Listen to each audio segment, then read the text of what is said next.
কোটা আন্দোলন ঘিরে সাম্প্রতিক সহিংসতায় নিহতদের আত্মার শান্তি কামনায় চট্টগ্রামে মিলাদ ও দোয়া মাহফিল অনুষ্ঠিত হয়েছে।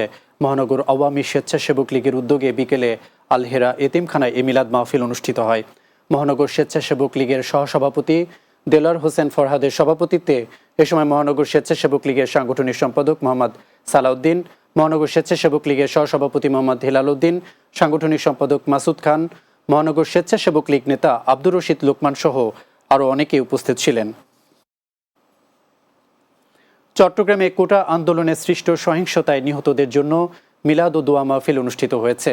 বিকেলে চট্টগ্রাম মহানগর আওয়ামী লীগের উদ্যোগে নগরীর কদম মোবারক জামে মসজিদে মিলাদ মাহফিল অনুষ্ঠিত হয়।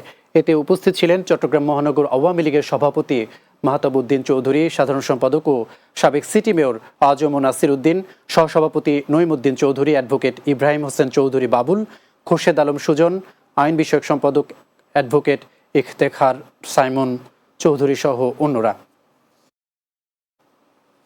ইন্টারনেটের গতি বাড়ার সাথে পাল্লা দিয়ে বেড়েছে চট্টগ্রামের কাস্টমস হাউজের কাজের গতি। এসআইকোডা ওয়ার্ল্ড সার্ভার সচল হওয়ায় কাজের গতি বেড়েছে 1.5 গুণ।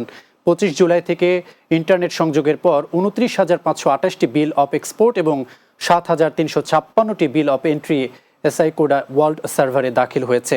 বিষয়টি নিশ্চিত করে চট্টগ্রাম কাস্টমস হাউজের যুগ্ম কমিশনার নাজিউর রহমান মিয়া বলেন, ইন্টারনেট সংযোগ পাওয়ার প্রথম 2 দিন চাপ খুব বেশি ছিল। আশা করি কিছুদিনের মধ্যে সব স্বাভাবিক হয়ে যাবে। রাতের বাংলায় আরও একটি বিরতি, ফিরছি কিছুক্ষণ পর। বাংলা টিভির সাথেই থাকুন।